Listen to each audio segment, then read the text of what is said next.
Hi there, welcome back to another episode of The Art of Business English. So this week I have just put together a quick episode for you, and basically it's going to be about making polite requests.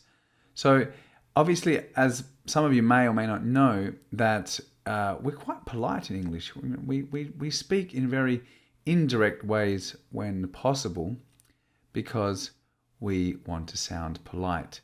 Now, this can be a bit of a problem when you're learning English, especially when you're coming from Spanish, where people generally speak a little bit more directly. And in this situation, what actually happens is you can sound maybe a little bit rude. Remember, the more direct you are, the ruder it sounds in English. So I'm going to just give you some tips today in this quick episode on how you can make polite requests and what type of language you can use to ask people to do things for you or to ask permission to do things yourself. Okay, so that's what we'll be covering today. Let's take a look. Just gonna turn over now to my screen, and you guys can check out what I've got in store for you. Okay, so let's have a look. Right, so making polite requests. Now we're going to also look at how you can respond to requests as well. So it's important to be polite when you ask someone something, obviously, for many reasons. And there are some ways that you can do this. Generally, when we ask permission for something, we say can. Can I, or if we're asking or requesting something from someone, we say can you. Okay, so can I for myself, or can you do something for me? Now, if you want to sound more polite than can, we move, and as I move through this list, it's becoming more and more polite. So the first one is can, but the second one would be could. Now, could, as you know, is also the simple past of can, and could is also the conditional form of can. However, we can also use could in a question to ask permission. So could you please help me is a little bit less direct and more polite than saying, can you please help me? You can also say, could I just talk to you for a moment? Okay, so that's again asking permission for yourself. Could I just talk to you for a moment? And that's quite polite. Now, the next option we can use is we can use the future. We can use will. So if we're asking someone this, however, I must point out that this only works when you're making a request of someone else. Okay, so will you be able to help me with my report? So will you? Okay, so that sounds okay. Will you help me with my report? Or will you be able to help me with my report? Now that sounds pretty formal as well, and it's a request, and it's better than can. Now, another way, and this is even more formal if we're requesting something for someone, is we can say, would you mind? So, te importaría. Would you mind helping me with this report? Okay, so if you say, would you mind, you're asking someone if it's not too much trouble for them. So this sentence or this expression, basically, it has behind it, you're expressing to the person that you have some like appreciation for their time. So it's a good expression to use. Now, there's one more expression. However, this one is for making polite requests for yourself. You can only use this for when you are basically asking for permission. So you can say, may I? If we say, may I open the window?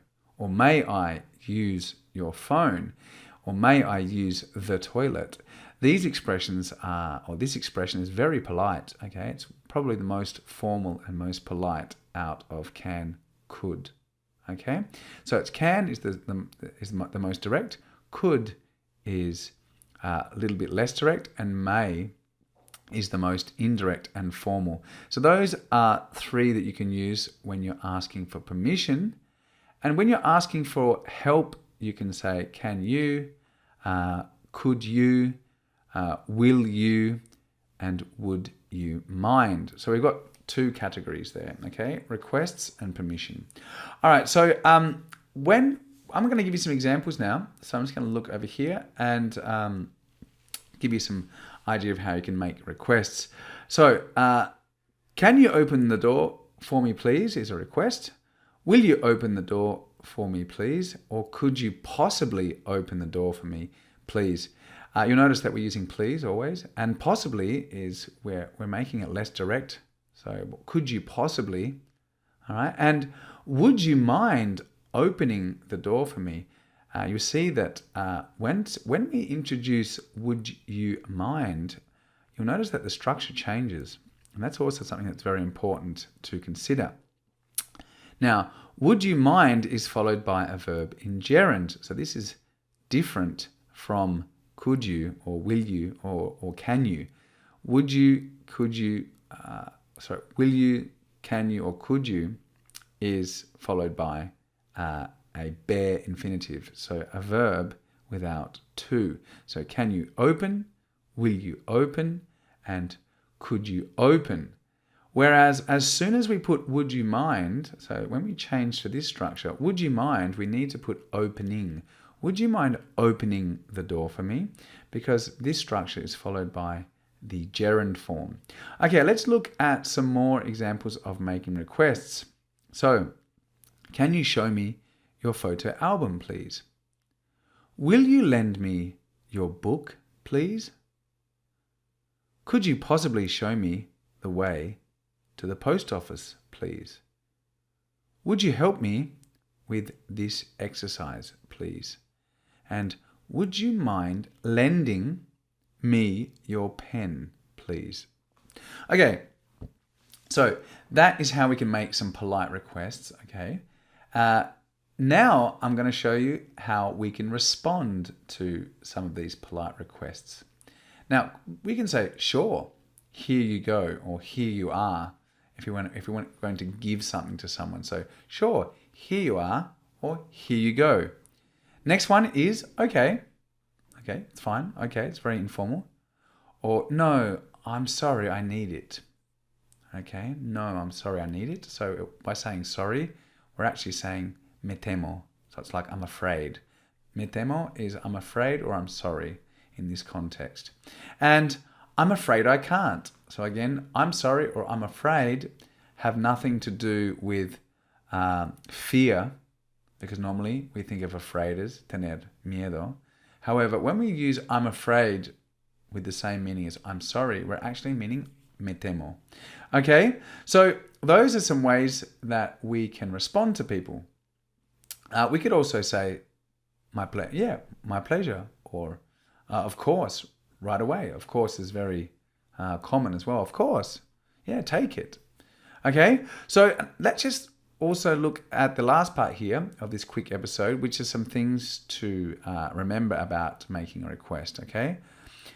As I said earlier, would you mind is followed by the gerund form, so ing. Would you mind lending me your book? And the response to the following request, would you mind giving me your book, is either one of the following, okay? No, I don't mind, which is actually a positive response to the request. So it means that I accept to lend you my book. And if you say yes, which is a negative response to the request, it means that I don't want to lend you my book. So this can be a bit confusing. Would you mind lending me your book? No, of course I don't. Okay, so when we say no, we're actually mean yes. Okay, so because it's te importaría, so the question is, would you mind? And if you say no, I wouldn't mind, it means that it's not a problem. So the actual negative response of no is actually a positive response to this question.